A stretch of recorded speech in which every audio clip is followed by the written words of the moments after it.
નમસ્કાર મિત્રો,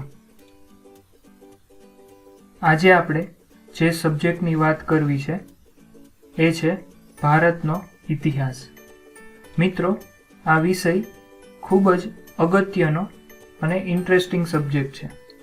એટલું જ નહીં, પરંતુ 5th સ્ટાન્ડર્ડથી આપણે આ વિષયને ભણતા આવીએ છીએ, જેમ કે સમાજ વિદ્યા અથવા તો સોશિયલ સાયન્સ. આવા સબ્જેક્ટના નામથી આપણે આ વિષયને 5th સ્ટાન્ડર્ડથી ભણતા આવીએ છીએ અને ખૂબ જ અગત્યનો અને ઇન્ટરેસ્ટિંગ સબ્જેક્ટ આપણી માટે બની રહ્યો છે. તો આ વિષય જે છે એ આપને સ્પર્ધાત્મક પરીક્ષાની અંદર અવારનવાર પૂછાતો હોય છે અને એનું વેઇટેજ પણ સારું એવું હોય છે.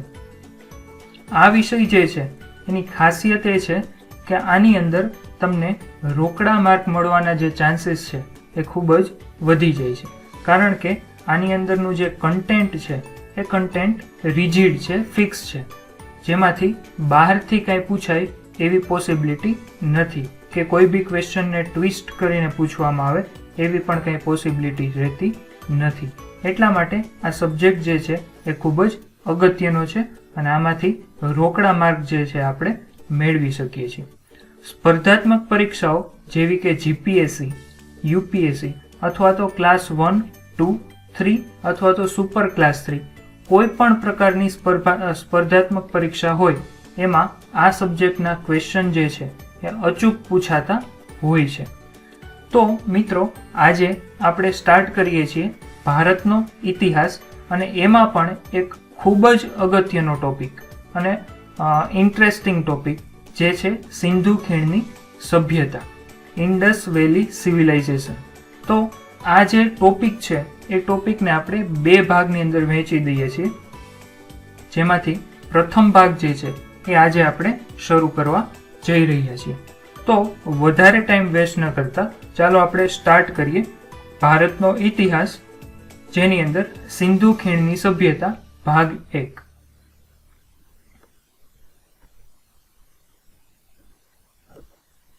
તો મિત્રો, સૌથી પહેલી વસ્તુ જોવી હોય તો એમાં જે છે એ ઉત્ખનનની શરૂઆત અને એનો ઉલ્લેખ. એટલે કે મિત્રો, સિંધુ ખીણની સંસ્કૃતિ જે છે, સભ્યતા છે, ઇન્ડસ વેલી સિવિલાઇઝેશન, તો એ શરૂ ક્યારથી થઈ, એનો સૌથી પહેલા ખ્યાલ કોને આવ્યો, સૌથી પહેલો રિપોર્ટ કોણે બનાવ્યો, આ બધી વસ્તુ જે છે એ આપણે જાણવી જરૂરી બની રહે છે. કારણ કે તમે કોઈ પણ ટોપિક છે, કોઈ પણ સબ્જેક્ટ ભણતા હો તો સૌથી પહેલા એનું ફાઉન્ડેશન જે છે, એનું બેઝિક્સ જે છે એ જો આપને ખબર ન હોય તો એ સબ્જેક્ટની અંદર આપણે પારંગત થઈ શકીએ નહીં. એટલા માટે સૌથી પહેલા મેં જે સ્લાઇડ રાખેલી છે એ સ્લાઇડની અંદર સિંધુ ખીણની સભ્યતા જે છે એ સભ્યતાનો ઉલ્લેખ સૌપ્રથમ વાર કોણે કર્યો અને કઈ સાલમાં થયો, તો કે 1826ની અંદર. આપને ખબર જ છે કે એ સમયની અંદર ઈસ્ટ ઇન્ડિયા કંપની જે છે એ ભારતની અંદર ઘણો એવો પગ પેસારો કરી ચૂકી હતી અને તેના અધિકારીઓ, સરકારી અધિકારીઓ જે છે એ અવારનવાર ભારતની મુલાકાતે આવતા હતા અને અમુક હોદ્દાની રૂએ ભારતની અંદર કામ પણ કરતા હતા. ત્યારે 1826ની અંદર ચાર્લ્સ મેસન નામનો એક સરકારી અધિકારી હતો, તે ભારતની અંદર કલેક્ટર તરીકે આવેલા હતા. હવે ઈસ્ટ ઇન્ડિયા કંપનીના અંડરમાં આખું ભારત હતું, પણ એક રાજ્ય સિવાય, જે હતું પંજાબ. પંજાબ એના અંડરમાં હતું નહીં. એટલે ચાર્લ્સ મેસન એક વખત પંજાબની મુલાકાતે જાય છે, પંજાબનું ભ્રમણ કરે છે અને ભ્રમણ કરતા સમયે એ એક ખોદકામ થતું હોય એવી સાઇટ ઉપર પહોંચે છે. તો આ પંજાબનું જે ખોદકામવાળી સાઇટ છે એ સાઇટ ઉપર પહોંચતા તેને ખ્યાલ આવે છે કે ત્યાંથી ઘણા બધા પ્રાચીન સંસ્કૃતિના પુરાવા મળી આવે છે, જેમ કે માટીના સિક્કાઓ, ત્યાર પછી તાંબાના સિક્કાઓ, મૂર્તિઓ, વાસણો, આવા બધા પુરાવાઓ એમને મળી આવે છે. અને 1826ની અંદર ચાર્લ્સ મેસન નામનો વ્યક્તિ આ વસ્તુની અંદર વધારે ઇન્ટરેસ્ટ લે છે અને આ પુરાવાઓને પોતાની લેબોરેટરીમાં લઈ જઈ અને એના ઉપર રિસર્ચ કરે છે. અને આ રિસર્ચથી એને ખબર પડે છે કે ભાઈ આ વસ્તુ જે છે એ કોઈ પણ પ્રાચીન સંસ્કૃતિ અહીંયા હશે એવું એ માને છે અને એનો એક આખો રિપોર્ટ બનાવે છે અને એ રિપોર્ટ એની સરકારને રજૂ કરે છે.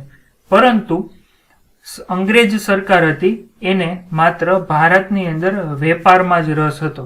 એને કોઈ પણ પ્રકારની પ્રાચીન સંસ્કૃતિ વિશે રિસર્ચ કરવામાં કે જાણવામાં કાંઈ પણ પ્રકારનો ઇન્ટરેસ્ટ હતો નહીં. એટલા માટે એનો જે રિપોર્ટ છે એ રિપોર્ટમાં કાંઈ પણ પ્રકારનું કામ જે છે એ આગળ વધતું નથી અને એના ઉપર ધ્યાન પણ આપવામાં આવતું નથી. ત્યારબાદ સમય આગળ વધે છે અને આધુનિક ભારતના પિતા એવા ડેલહાઉસી આવે છે, જે ભારતની અંદર એઝ એ ગવર્નર જનરલનું પદ ધરાવતા હોય છે. અને ડેલહાઉસી જે છે એ ભારતની અંદર અનેક જગ્યાએ રેલવેની સ્થાપના કરે છે. તો આ રેલવેની સ્થાપના કરવા માટે એને ઘણા બધા એન્જિનિયરોની જરૂર પડે છે. તો એ ઇંગ્લેન્ડથી ઘણા બધા એન્જિનિયર્સને બોલાવે છે, જેમાં એક વ્યક્તિ આવે છે 1853ની અંદર, જેનું નામ હોય છે સર એલેક્ઝાન્ડર કનિંઘમ. બરાબર. તો 1853ની અંદર જે વ્યક્તિ આવે છે એઝ એ એન્જિનિયર એ હોય છે સર એલેક્ઝાન્ડર કનિંઘમ. બરાબર. એની એન્ટ્રી થાય છે. તે પોતે પંજાબના મોન્ટગોમરી જિલ્લામાં જાય છે અને ત્યાં હડપ્પા નામનું રેલવે સ્ટેશન જે હોય છે એ બનાવે છે. બરાબર. આ રેલવે સ્ટેશન બનતી વખતે એનું જે ખોદકામ થાય છે તેમાંથી માટીના સિક્કા, તાંબાના સિક્કા, તાંબાની મૂર્તિ વગેરે મળી આવે છે. અને આ જે તાંબાની મૂર્તિઓ હોય છે એ પાકી મૂર્તિઓ હોય છે, પાકી માટીની મૂર્તિઓ હોય છે, જેને આપણે ટેરાકોટાની મૂર્તિ તરીકે પણ ઓળખીએ છીએ. આના પર રિસર્ચથી તેને ખબર પડે છે કે આ એક પ્રાચીન પુરાવા છે. તો ભાઈ એલેક્ઝાન્ડર જે છે એ આ બધા પુરાવાઓ જે છે એને ઘરે લઈ જાય છે, એના ઉપર રિસર્ચ કરે છે અને એના ઉપરથી એને ખ્યાલ આવે છે કે આ કોઈ પણ એક જૂની સંસ્કૃતિ છે જે અહીંયા વિકસેલી હતી અને એ કોઈ પણ કારણોસર એનો નાશ થયો છે અને એના આ પુરાવા છે. આ બધી વસ્તુ જે છે એનો એક પોતે રિપોર્ટ બનાવે છે અને એ રિપોર્ટ એ કોને રજૂ કરે છે તો કે એ સમયના આધુનિક ભારતના પિતા એટલે કે ગવર્નર જનરલ ઓફ ઇન્ડિયા જે ડેલહાઉસી હતા એને રજૂ કરે છે. પણ એ સમયે પણ ડેલહાઉસીને એમાં કંઈ રસ હોતો નથી, કારણ કે એને માત્ર ભારતની અંદર વેપાર માટેનો જ રસ હતો. એટલે ત્યાંથી પણ એને સારો એવો પ્રતિસાદ મળતો નથી. ત્યારબાદ ફરીથી સમય આગળ વધે છે અને 1857નો વિપ્લવ થાય છે. તેના પછી વાઇસરોયની શરૂઆત થઈ ગઈ અને કેનિંગ આવે છે, સર કેનિંગ, કે જે આર્કિયોલોજીકલ સર્વે ઓફ ઇન્ડિયાની સ્થાપના કરે છે અને તેમના અધ્યક્ષ તરીકે રોબર્ટ બ્રુસ જે છે એને લઈ આવે છે. તો મિત્રો તમે જોઈ શકો છો કે મેં આટલી વસ્તુ લીધી, માત્ર આ સ્લાઇડના પ્રથમ 3 પોઈન્ટ લીધા, એની અંદરથી ઘણા ક્વેશ્ચનો જે છે એ પૂછી શકાય. તો ફરીથી તમને કહી દઉં કે 1872ની અંદર રોબર્ટ બ્રુસની એન્ટ્રી થાય છે અને આ રોબર્ટ બ્રુસ કોણ હતા તો કે ભારતની અંદર કેનિંગ જે આવે છે એ કેનિંગ આર્કિયોલોજીકલ સર્વે ઓફ ઇન્ડિયાની સ્થાપના કરે છે અને એના અધ્યક્ષ તરીકે રોબર્ટ બ્રુસને લઈ આવે છે. ત્યાર પછી આગળ વધીએ તો જેમ જેમ સમય પસાર થાય છે એમ 1872ની અંદર કનિંઘમ જે છે એને જાણ થાય છે કે ભારતની અંદર આવી રીતે આર્કિયોલોજીકલ સર્વે જે છે એની સ્થાપના થઈ છે, એવી સંસ્થા કોઈ પણ બની છે અને આ સંસ્થાનું કામ શું છે તો કે આવી પ્રાચીન સંસ્કૃતિઓ હોય, એના અવશેષો હોય, એના પુરાવા હોય તો એને રિસર્ચ કરવામાં આ સંસ્થા જે છે મદદરૂપ થાય છે, પ્રોત્સાહન આપે છે. તો કનિંઘમને આ વસ્તુની જાણ થતાં એ એનું કામ ફરીથી ચાલુ કરે છે અને તે એક રિપોર્ટ ફરીથી નવો બનાવે છે અને એ રિપોર્ટ એ રોયલ સોસાયટી ઓફ લંડનની અંદર રજૂ કરે છે. પરંતુ ફરીથી નિરાશા મળે છે કનિંઘમને. રોયલ સોસાયટી ઓફ લંડનની અંદર પણ એનો રિપોર્ટ જે છે એને કોઈ ધ્યાને લેતું નથી. ત્યારબાદ સમય પસાર થાય છે અને કરઝન જે છે એ આવે છે, જેણે બંગાળના ભાગલા પાડેલા હતા.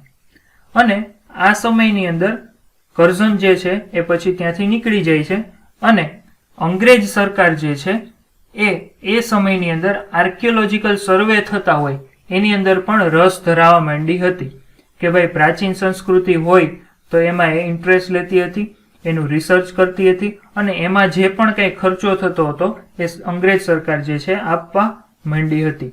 બરાબર. 1912ની અંદર JF ફ્લીટની એન્ટ્રી થાય છે. તો આ JF ફ્લીટ જે છે એ સિંધ પ્રદેશમાં ભ્રમણ કરે છે અને સંશોધન કરે છે. હવે JF ફ્લીટ જે છે એ ભ્રમણ કરતા કરતા સેમ એ જ જગ્યાએ પહોંચે છે અને એને પણ પુરાવા મળે છે અને એ પણ એક રિપોર્ટ તૈયાર કરે છે. પણ હવે જે છે એ આખો યુ-ટર્ન આવે છે, જેને આપણે સિંધુ ખીણ સભ્યતા જે છે એનો ઉલ્લેખ તરીકે ઓળખી શકીએ. ઉલ્લેખ તો સૌથી પહેલા 1826માં થયો હતો, પણ કોઈ પણ પ્રકારની અંગ્રેજ સરકાર હોય કે પછી બીજી કોઈ બી સરકાર હોય એના દ્વારા એને ધ્યાને લેવામાં આવ્યો ન હતો. પણ 1912ની અંદર JF ફ્લીટે જે રિપોર્ટ બનાવ્યો એ રિપોર્ટ જે છે એ કોઈ દ્વારા ધ્યાને લેવામાં આવે છે. જોઈએ કોણ એને ધ્યાને લે છે. તો JF ફ્લીટ જે છે એ રિપોર્ટ બનાવે છે અને ફરીથી રોયલ સોસાયટી ઓફ લંડન જે છે એમાં રજૂ કરે છે. મુદ્દાની વાત એ હતી કે JF ફ્લીટ જે છે એ રોયલ સોસાયટી ઓફ લંડનના મેમ્બર હતા, જેના લીધે એનો રિપોર્ટ જે છે એને ધ્યાને લેવામાં આવે છે અને એટલું જ નહીં પરંતુ લંડનના ન્યૂઝપેપરની અંદર એ રિપોર્ટને પબ્લિશ કરવામાં આવે છે. તો આ વાત જે છે એ ખૂબ અગત્યની હતી અને એ સમયે અંગ્રેજોને પણ ન્યૂઝપેપરમાં પબ્લિશ થવાથી ખબર પડી ગઈ કે ભારતની અંદર આવી કોઈ સંસ્કૃતિ હતી અને આ પ્રકારની બહુ ડેવલપ સંસ્કૃતિ, વિકસિત સંસ્કૃતિ હતી અને એના પુરાવા પણ મળી આવ્યા છે. એટલે એ લોકોને એ બાબતે અવેરનેસ જાગે છે અને ઘણા લોકો એની વિઝિટ માટે આવે છે. ત્યારબાદ 1921ની અંદર સર જોન માર્શલ અને રાય બહાદુર શાહની આ બે વ્યક્તિની એન્ટ્રી થાય છે અને આ વસ્તુ જે છે એ અગત્યનો મુદ્દો બની રહે છે એક્ઝામ માટે. ફરીથી એક વખત 1921ની અંદર સર જોન માર્શલ અને રાય બહાદુર શાહનીની એન્ટ્રી થાય છે. હવે આ બે વ્યક્તિ ફરીથી પંજાબની અંદર હડપ્પાનું જે રેલવે સ્ટેશન હતું ત્યાં જાય છે અને જે જૂના ખોદકામો થયેલા હતા એ ખોદકામનું કામ ફરીથી શરૂ કરાવે છે અને બહુ ડીપ રિસર્ચ વર્ક કરે છે અને થોડા સમય બાદ એને એક આખું નગર મળી આવે છે જેને આપણે હડપ્પા સંસ્કૃતિ અથવા તો હડપ્પાનું નગર તરીકે ઓળખીએ છીએ. હડપ્પાનું નગર જે છે એ રાવી નદીના કિનારે આવેલું હોય છે અને તેમાંથી એને ઘણા બધા હડપ્પાના પુરાવા મળે છે. આ કામ કરવાની અંદર રાય બહાદુર શાહની, સર જોન માર્શલ અને તેમના એક મિત્ર પણ હતા જેનું નામ હતું સાધુ સ્વરૂપ વત્સ. તે પણ એની અંદર કામ કરવામાં ભાગીદાર બને છે. ત્યારબાદ બીજા એક વ્યક્તિ હોય છે જેનું નામ છે રખાલદાસ બેનર્જી. તો આ રખાલદાસ બેનર્જી જે છે એને એવો વિચાર થાય છે કે હું કોઈ બીજી દિશાની અંદર જો રિસર્ચ કરું, ખોદકામ કરું તો બીજી દિશામાંથી પણ મને કોઈ પણ પુરાવા જે છે મળી શકે. તો એ સિંધ પ્રદેશની અંદર સિંધુ નદીના કિનારે લારખાના જિલ્લાની અંદર એ રિસર્ચ કરે છે, ખોદકામ કરે છે અને તેને પણ ત્યાંથી એક નવું શહેર મળી આવે છે જેનું નામ હોય છે મોહેન્જો દડો. તો આ વાત કરી આપણે ઉત્ખનનની શરૂઆત અને તેનો ઉલ્લેખ. હવે આગળ જોઈએ કે ભાઈ સિંધુ ખીણ સભ્યતા છે તો એ સિંધુ ખીણ સભ્યતાનો સમય કયો હતો અને એનો વિસ્તાર કેટલો હતો, કઈ દિશાની અંદર કેટલા સુધી સિંધુ ખીણ સભ્યતા જે છે ફેલાયેલી છે. બરાબર. તો હવેની જે સ્લાઇડ છે એ એક્ઝામ એટલે કે સ્પર્ધાત્મક પરીક્ષાઓ જે છે એના માટે ખૂબ જ અગત્યનો છે અને આની અંદરથી ઘણા બધા ક્વેશ્ચન જે છે ઓલરેડી ઘણી જીપીએસસી ની અંદર પણ પૂછાઈ ગયેલા છે અને હવે આવનારી જે સ્પર્ધાત્મક પરીક્ષાઓ હોય છે એમાં પણ પૂછાઈ શકે છે. તો સૌથી પહેલી વસ્તુ આપણે જે જોવી છે એ છે એનો સમય. તો સિંધુ ખીણ સભ્યતા જે છે એનો સમય હતો ઈસવીસન પૂર્વે 3250 થી ઈસવીસન પૂર્વે 1750. હવે મિત્રો આની અંદર એક કન્ફ્યુઝન છે. આ સમય જે છે એ અત્યારનો લેટેસ્ટ સમય જે છે એ મેં મૂકેલો છે. ઘણી બુકની અંદર તમે જોશો તો ઈસવીસન પૂર્વે 2350 થી ઈસવીસન પૂર્વે 1750 નો સમય આપેલો છે. એ બુકની અંદર લખેલું છે એટલે ખોટું નથી, પરંતુ સમય સાથે આ જે વસ્તુ છે એ ચેન્જ થઈ છે. તો એનું કારણ પણ આપણે જાણી લઈએ. તો ડેક્કન યુનિવર્સિટીના પ્રોફેસર હતા ડોક્ટર વસંત શિંદે. બરાબર. તો આ વસંત શિંદે જે છે એ એક વખત હરિયાણાની અંદર રિસર્ચ વિશે રીડ કરે છે, ક્યાંક પબ્લિશ થયેલા પેપરની અંદર, અને એની ઈચ્છા થાય છે કે હું પણ આ જગ્યાએ જઈ અને રિસર્ચ વર્ક કરું. એટલે પ્રોફેસર ડોક્ટર વસંત શિંદે જે છે એ ભારત સરકાર પાસે પરમિશન માગે છે ત્યાં રિસર્ચ કરવાની, અને તેને પરમિશન પણ મળી જાય છે. હવે ડોક્ટર વસંત શિંદે જે છે એ ડાયરેક્ટ હરિયાણા જે છે, હરિયાણાનું એક સિટી છે હિસાર, અને આ હિસાર સિટી જે છે એની બાજુમાં એક નાનું ગામ છે જેનું નામ છે રાખીગઢી. તો આ રાખીગઢીની અંદર જાય છે અને ત્યાં રિસર્ચ વર્ક કરે છે, અને ત્યાંથી ઘણા બધા પુરાવાઓ જે છે ભેગા કરે છે.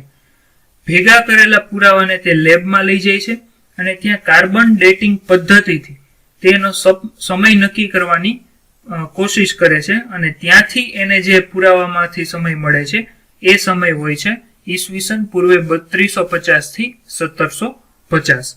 અને એ એક આખો રિપોર્ટ બનાવે છે અને એ ભારત સરકાર જે છે એને રજૂ કરે છે. અને 2014 ની અંદર ભારત સરકાર એને સ્વીકારે છે, અને પછીથી સિંધુ ખીણ સભ્યતાનો નવો સમય જે છે પબ્લિશ થાય છે, અને એ હોય છે ઈસવીસન પૂર્વે 3250 થી 1750. આના પુરાવા તમારે જોતા હોય તો 2016 ની અંદર જીપીએસસી ની અંદર એક્ઝામ લેવાની હતી, અને એમાં આ સમય પૂછેલો હતો, અને એની આન્સર કી ની અંદર જે સમય આપેલો હતો એ હતો 3250 થી 1750. તો આ વાત થઈ સમયની. ત્યારબાદ ટોટલ જે ક્ષેત્રફળ છે, ટોટલ એરિયા છે એ છે 12,99,600 ચોરસ કિલોમીટર. ત્યારબાદ દિશાની વાત કરીએ તો ઉત્તર દિશાની અંદર જઈએ, ભારતની અંદર અત્યારના આધુનિક ભારતની અંદર સિંધુ ખીણનું છેલ્લું બિંદુ એટલે કે છેલ્લું જે પોઈન્ટ છે એ છે માંડા, જમ્મુ કાશ્મીરની અંદર આવેલું છે. અને ત્યાંથી આગળ જે હિમાલયન રેન્જ છે એમાં પણ સંશોધન કરવામાં આવે છે, પણ ત્યાંથી કઈ પુરાવા મળતા નથી. એટલે જો એક્ઝામની અંદર પૂછાય કે સિંધુ ખીણનું ઉત્તર દિશાની અંદર છેલ્લામાં છેલ્લો પોઈન્ટ કયો છે તો એ આવશે માંડા. ત્યાર પછી પૂર્વ દિશાની અંદર જોઈએ તો ઉત્તર પ્રદેશની અંદર મેરઠની અંદર આલમગીરપુર જે છે એ પૂર્વ દિશાની અંદર છેલ્લામાં છેલ્લો પોઈન્ટ છે. ત્યારબાદ દક્ષિણ દિશાની વાત કરીએ તો દક્ષિણ દિશામાં બે વસ્તુ આપણે યાદ રાખવી પડશે. જો તમને એમ પૂછવામાં આવે કે ગુજરાતની અંદર છેલ્લું બિંદુ કયું છે તો એ આવશે ભગતરાવ, અને જો એમ પૂછવામાં આવે કે સિંધુ ખીણ સભ્યતાનું દક્ષિણ દિશામાં છેલ્લું પોઈન્ટ કયું તો એ આવશે દૈમાબાદ. ત્યારબાદ આગળ વધીએ, પશ્ચિમ દિશાની અંદર વાત કરીએ તો પશ્ચિમ દિશામાં પણ ફરીથી આપણે બે વસ્તુ યાદ રાખવી પડશે. જો એમ પૂછવામાં આવે કે પશ્ચિમ દિશાની અંદર ગુજરાતની અંદર છેલ્લું બિંદુ સિંધુ ખીણ સભ્યતાનું કયું છે તો એ આવશે દેશલપુર. બરાબર.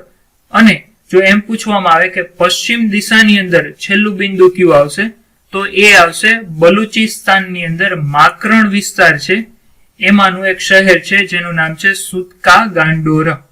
તો મિત્રો આ મેં તમને જે વાત કરેલી છે એ વિસ્તાર, સમય અને ક્ષેત્રફળની વાત કરેલી છે.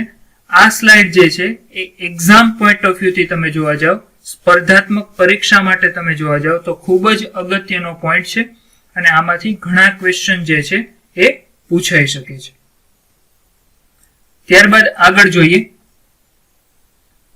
એક વસ્તુ તમને આમાં એડ કરાવી દઉં કે 2014 પછી જે સિંધુ ખીણ સભ્યતાનું સૌથી મોટું શહેર તરીકે ગણવામાં આવતું હોય તો એ છે રાખીગઢી. જે ક્યાં આવેલું છે તો કે હરિયાણાની અંદર હિસાર જે છે એ હિસારની બાજુમાં નાનું એવું ગામ આવેલું છે, ત્યાં આવેલું છે રાખીગઢી. તો અત્યાર સુધી 2014 પહેલા સિંધુ ખીણ સભ્યતાનું સૌથી મોટું શહેર હતું તો એને ગણવામાં આવતું મોહેન્જો-દડો. બરાબર. બટ 2014 પછીનું સિંધુ ખીણ સભ્યતાનું સૌથી મોટું શહેર જે છે એ છે રાખીગઢી, કારણ કે ડેક્કન યુનિવર્સિટીના જે પ્રોફેસર હતા વસંત સિંધે એના રિસર્ચ દરમિયાન ફરીથી એને 50 હેક્ટરના નવા 2 ટીંબા મળે છે, અને આ નવા 2 ટીંબા મળે છે જેના લીધે રાખીગઢીનું ક્ષેત્રફળ જે છે એ મોટું થઈ જાય છે. નિયર અબાઉટ 300 હેક્ટર જેટલું રાખીગઢીનું ક્ષેત્રફળ છે. એટલા માટે 2014 પછી સિંધુ ખીણ સભ્યતા જે છે એનું સૌથી મોટું શહેર જો પૂછવામાં આવે તો એ છે રાખીગઢી. આગળ વધીએ તો હવે જોઈએ કે ભાઈ સિંધુ ખીણ સભ્યતા છે તેની નગર રચના કેવી હતી અને એની ખાસિયત શું હતી. બરાબર, તો સૌથી પહેલું અહીંયા તમે ઇમેજમાં પણ જોઈ શકો છો કે મોહેન્જો-દડોની મેં એક ઇમેજ આપેલી છે, અને આ ઇમેજ તમને ઇઝીલી ગૂગલમાંથી પણ મળી શકશે. તમે કોઈ બી નગર રચનામાં સિટીનું નામ લખશો એટલે એને તમને ઇમેજીસ જે છે લોટ્સ ઓફ ગૂગલ ઉપર અવેલેબલ છે. તો નગર રચનાની વાત કરીએ અને એની ખાસિયતની વાત કરીએ તો સૌથી પહેલી વસ્તુ આવે એના મકાનો. તો સિંધુ ખીણ સંસ્કૃતિ જે છે એના મકાનો જે છે એ એકદમ સીધી રેખામાં એટલે કે સમરેખીય હતા અને આધુનિક રીતે બનાવેલા હતા. આધુનિક રીતે એટલે કઈ રીતે? તો કે અત્યારે આપણે જેવા મકાનોમાં રહીએ છીએ એ પ્રકારની વ્યવસ્થા એ સમયમાં એ લોકોએ ડેવલપ કરેલી હતી. તમને સાંભળીને નવાઈ લાગશે પણ આ વાત સાચી છે અને એના પુરાવા પણ મળેલા છે. અત્યારે આપણે જેમ મકાનની અંદર 2 or 3 BHK ના મકાન હોય છે એમ એ સમયની અંદર પણ જે તે વ્યક્તિ માટે પર્સનલ બેડરૂમની વ્યવસ્થા કરવામાં આવેલી હતી. ત્યારબાદ આગળ જોઈએ તો મોહેન્જો-દડોના મકાનો જે છે એ પાકી ઈંટ એટલે કે ટેરાકોટાના બનાવેલા હતા એવું સંશોધન દરમિયાન જાણવા મળેલું છે અને એના પુરાવા પણ આપણી પાસે અવેલેબલ છે. તેમાંથી અમુક મકાનો જે છે એ બહુમાળીય હોય એવા પણ પુરાવા મળેલા છે, એટલે કે 2 થી 3 માળના મકાન હતા એવું પણ પુરાવાની અંદર મળેલું છે. મોહેન્જો-દડોના મકાનો જે છે એના બારી દરવાજા જે હતા એ મુખ્ય માર્ગની અંદર ખુલતા નહીં, પરંતુ ક્યાં ખુલતા? તો કે એની અંદરની જે શેરીઓ હોય અથવા તો ગલીઓ હોય એની અંદર ખોલવામાં આવતા હતા. આનું રીઝન એ હતું, ઓબ્વિયસ વસ્તુ છે કે મુખ્ય માર્ગો ઉપર તમે જો બારી અને દરવાજા રાખો તો તમને ઘણું બધું ડિસ્ટર્બન્સ ફીલ થાય અથવા તો ધૂળના પ્રશ્નો રહે. બરાબર, એટલે આ બધા પ્રશ્નોના લીધે એ લોકોએ કદાચ એવું વિચારેલું હશે કે ભાઈ આપણે મુખ્ય દરવાજા જે છે એ મુખ્ય માર્ગ તરફ ન રાખીએ તો આ બધી વસ્તુથી આપણે છુટકારો મેળવી શકશું. એટલા માટે એ લોકો એના જે બારી બારણા હતા, દરવાજા હતા એ લોકો શેરી અથવા ગલીની અંદર રાખતા હતા. ત્યારબાદ નગર રચનાની અંદર જોઈએ તો રસ્તાઓ. તો અહીં ઇમેજમાં તમે રસ્તાઓ પણ જોઈ શકો છો, શેરીઓ પણ જોઈ શકો છો.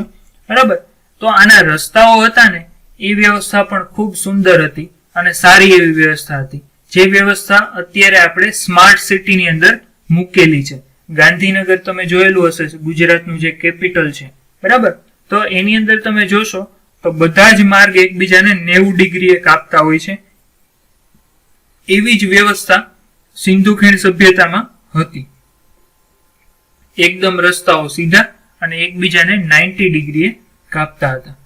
મુખ્ય માર્ગ હતા એ ઉત્તરથી દક્ષિણ દિશા તરફ જતા હતા. આનું રીઝન એ હતું કે જે ભારતની નદીઓ છે એની દિશા પણ ઉત્તરથી દક્ષિણ તરફની હતી, એટલા માટે એ લોકો એની જે મુખ્ય માર્ગ હતા એ ઉત્તરથી દક્ષિણ તરફ રાખવામાં આવેલા હતા. અને બીજું કારણ એ હતું કે હવા ઉજાસ પણ જળવાઈ રહે અને પવનની દિશા એ રીતની હોય કે જેથી રોડ જે છે એમાં સફાઈ કરવાની જરૂર પડતી નહીં. ત્યારબાદ એની જે શેરીઓ હતી એ શેરીઓ જે છે એને એકદમ લંબ રૂપે કાપે 90 ડિગ્રીએ, એટલે કે પૂર્વથી પશ્ચિમ તરફની રાખવામાં આવેલી હતી, જેથી કરીને નગરનો આખો આકાર જે બનતો એ લંબચોરસ પ્રકારનો બનતો હતો. ત્યારબાદ એની અંદર પુરાવા એવા મળેલા છે કે એના મુખ્ય માર્ગો હતા એ 10 મીટર જેટલા પહોળા હતા. શેરીઓ હતી એ 3.5 થી 4.5 મીટર પહોળી અને ગલીઓ હતી એ 2.5 થી 3.5 મીટર જેટલી પહોળી રાખવામાં આવેલી હતી. એટલે તમે જોવા જાઓ તો એ લોકો ભવિષ્યનું પણ વિચારી અને એના રસ્તાઓ જે છે એની પહોળાઈ એને રાખેલી હતી. ત્યારબાદ બીજી એક અગત્યની ખાસિયત હતી સિંધુ ખીણ સભ્યતાની એ હતી ભૂગર્ભ ગટર યોજના. મિત્રો, અત્યારે આપણે જે પ્રકારની ભૂગર્ભ ગટર યોજના છે હાલની અંદર જે અવેલેબલ છે, એ જ પ્રકારની ભૂગર્ભ ગટર યોજના જે છે એ સમયમાં એ લોકોએ ડેવલપ કરેલી હતી. આ ગટર યોજનામાં રિસર્ચ પરથી એવું જાણવા મળેલું છે કે આ ગટર જે છે એ અંદાજે 9 ફૂટ જેટલી ઊંડી હતી અને બધાના ઘરની અંદર જે છે એ ચોકડીનો વિસ્તાર મળી આવેલો છે કે જેની અંદર તે બધું કામ કરી શકતા હતા. અને આ ગટર કઈ રીતે બનાવવામાં આવેલી હતી તો કે ચોકડીના વિસ્તારમાંથી જે ગંદુ પાણી અથવા તો કચરો જે છે એ શેરીની ગટરની અંદર જતો અને શેરીની ગટરનો જે કચરો અથવા તો ગંદુ પાણી જે છે એ ઇઝીલી મુખ્ય ગટરની અંદર જોઈન્ટ થઈ જતું હતું. એટલે આવી રીતે સ્ટેપ બાય સ્ટેપ ગટરની યોજના રાખેલી હતી કે ભાઈ મકાન જે છે એ થોડુંક ઊંચા લેવલે હોય, એનાથી નીચા લેવલે શેરીની ગટર અને એનાથી પણ નીચા લેવલે મુખ્ય માર્ગની ગટરને રાખવામાં આવેલી હશે કે જેથી પાણી જે છે એ ઇઝીલી સરળતાથી ત્યાંથી પાસ થઈ શકે. આટલું જ નહીં, એ ઉપરાંત આ ગટરની અંદર 500 થી 600 મીટરના અંતરે મેનહોલ બનાવવામાં આવેલા હતા. કારણ કે ઓબ્વિયસ વસ્તુ છે કે તમે જો ભૂગર્ભ ગટર બનાવો તો તમારે એનું મેન્ટેનન્સ કરવું પડે, બરાબર છે. અંદર કંઈક કચરો આવી જાય તો ગટર જે છે એ બ્લોકેજ થાય, તો એ ન થાય એનું મેન્ટેન કરી શકાય એટલા માટે મેનહોલ બનાવવામાં આવેલા હતા.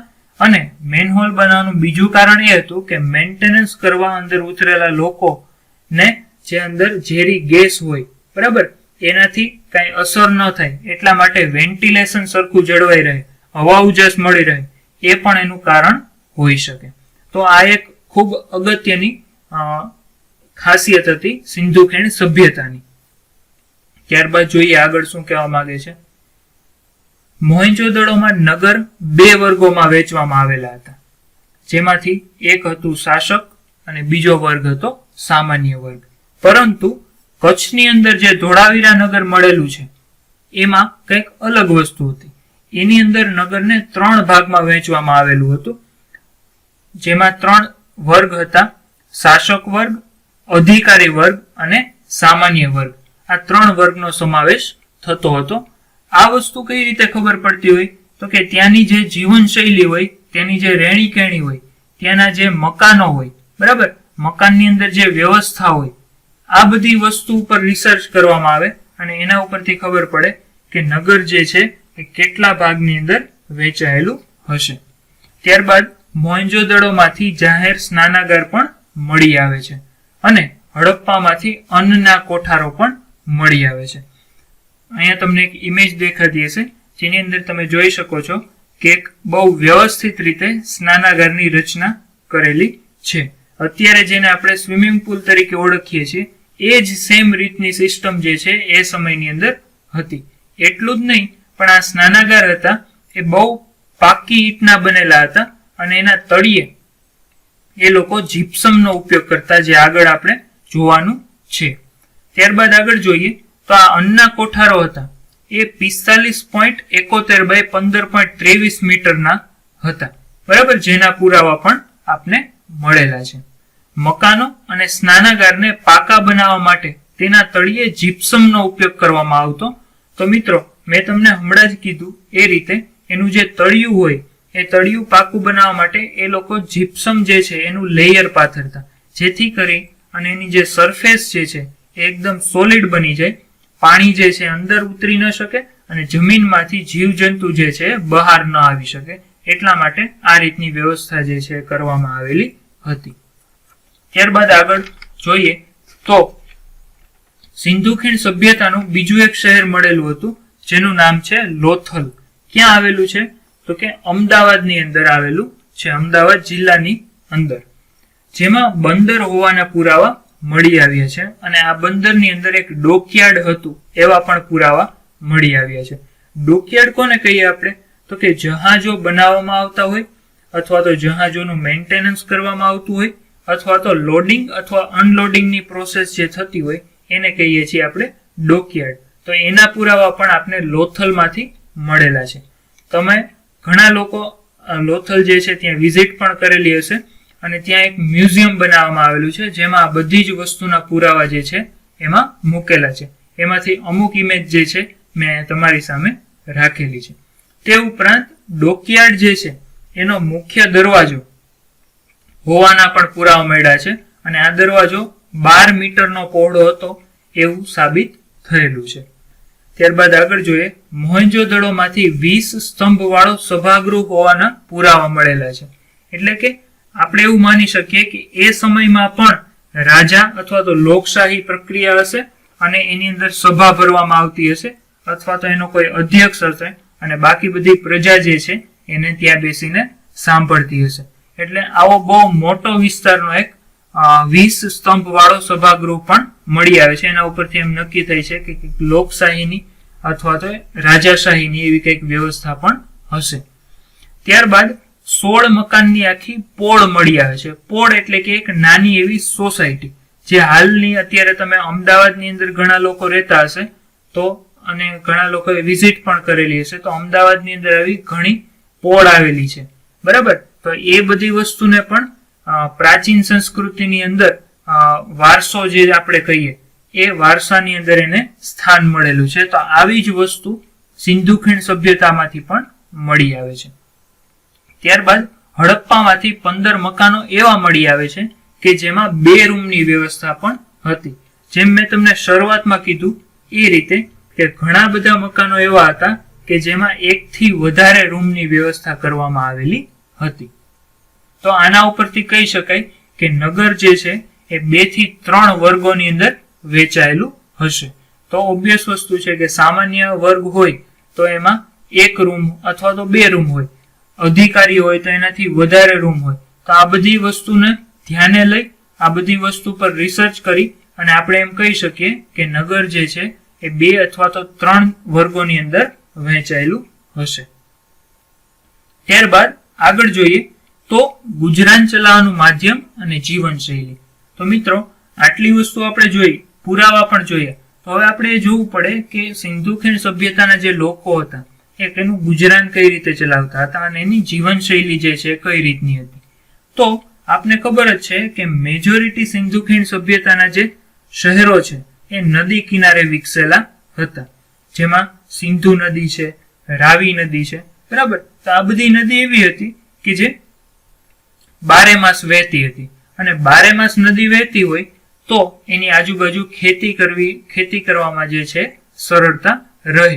એટલા માટે એ લોકોનો મુખ્ય વ્યવસાય જે હતો એ હતો ખેતી, કારણ કે શહેરો જે છે એ બધા નદી કિનારે વિકસેલા હતા. હવે ખેતીની અંદર પણ એ લોકો 1 વર્ષની અંદર 2 પાક લે એ પદ્ધતિથી કામ કરતા હતા, કારણ કે ખોદકામ દરમિયાન ઘણા એવા પુરાવા મળેલા હોય કે જે સાબિત કરતું હોય કે 1 વર્ષની અંદર એ લોકો 2 પ્રકારના પાક જે છે લઈ શકતા હોય છે. ખેતી માટેના ઓજારોની એ સમયમાં ઉણપ હતી. આનું કારણ એ છે કે એ સમયની અંદર હજુ લોખંડની શોધ થયેલી ન હતી. બરાબર, એટલા માટે એની પાસે માત્ર 2 ઓપ્શન હતા, જેમાંથી એક ઓપ્શન હતો લાકડું અને બીજા ઓપ્શન હતો પથ્થર. તો આ 2 જ વસ્તુમાંથી તે લોકો ઓજારો જે છે બનાવતા અને એનાથી ખેતી કરતા.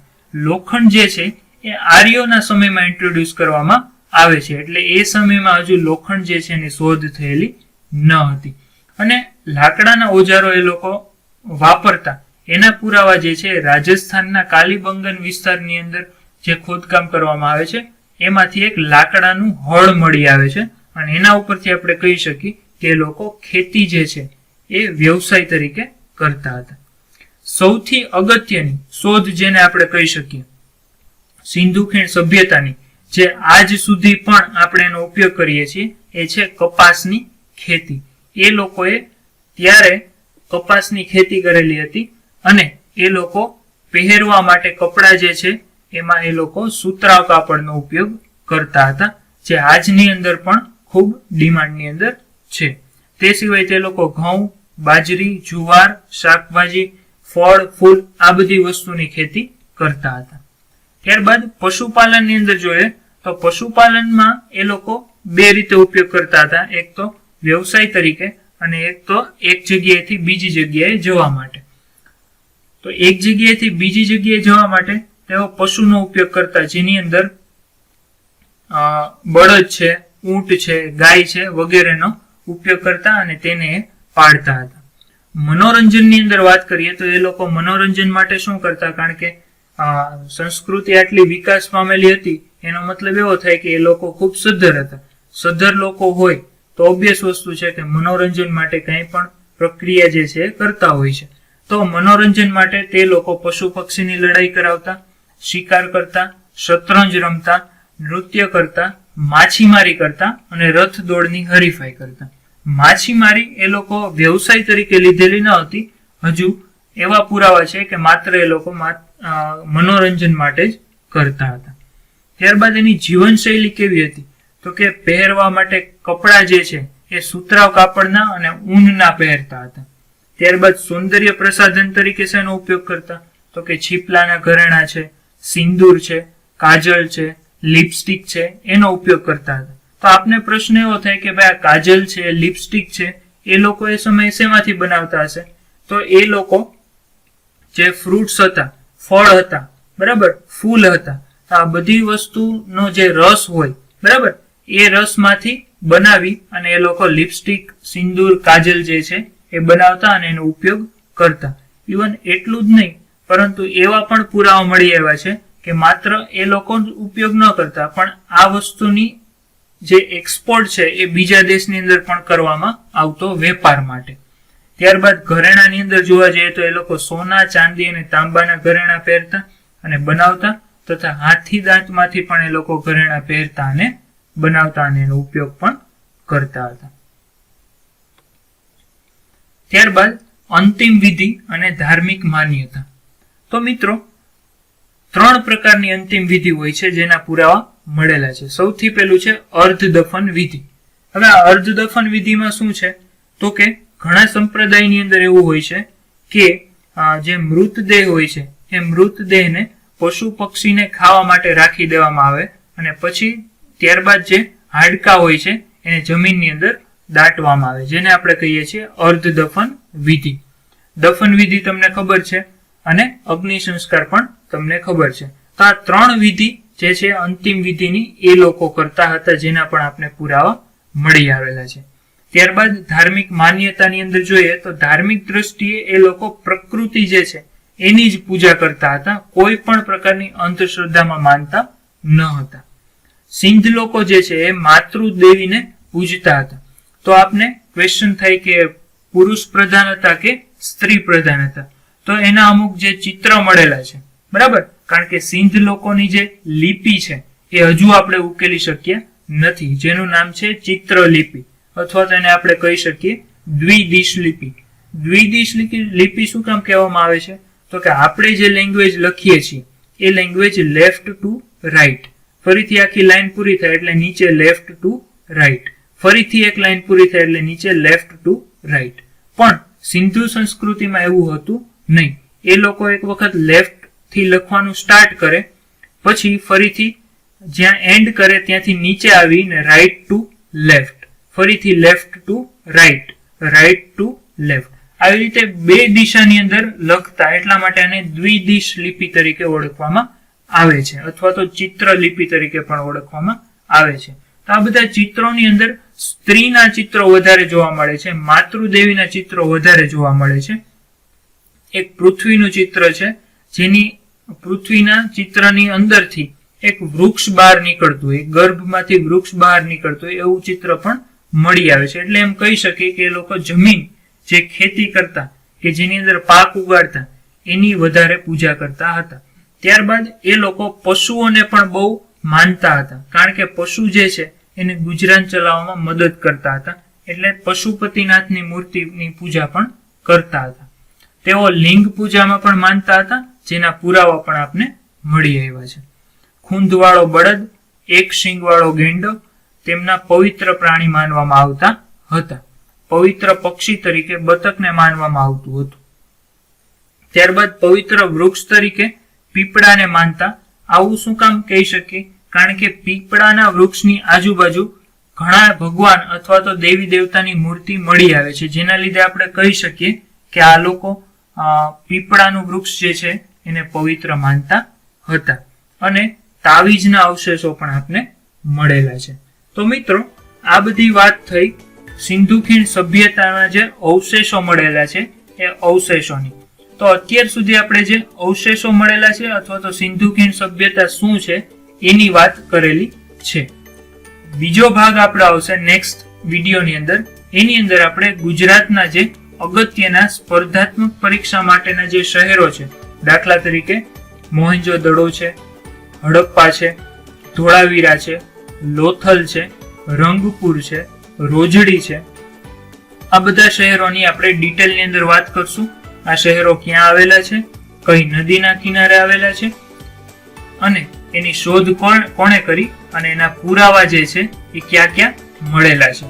તો આઈ હોપ આ વિડીયો તમને પસંદ આવ્યો હશે. જો પસંદ આવ્યો હોય તો વિડીયોને લાઈક કરો, શેર કરો અને સબસ્ક્રાઇબ કરો. હવે ફરીથી નેક્સ્ટ વિડીયોની અંદર મળશું. ત્યાં સુધી હું Tejas Raviya, signing off here. Thank you very much.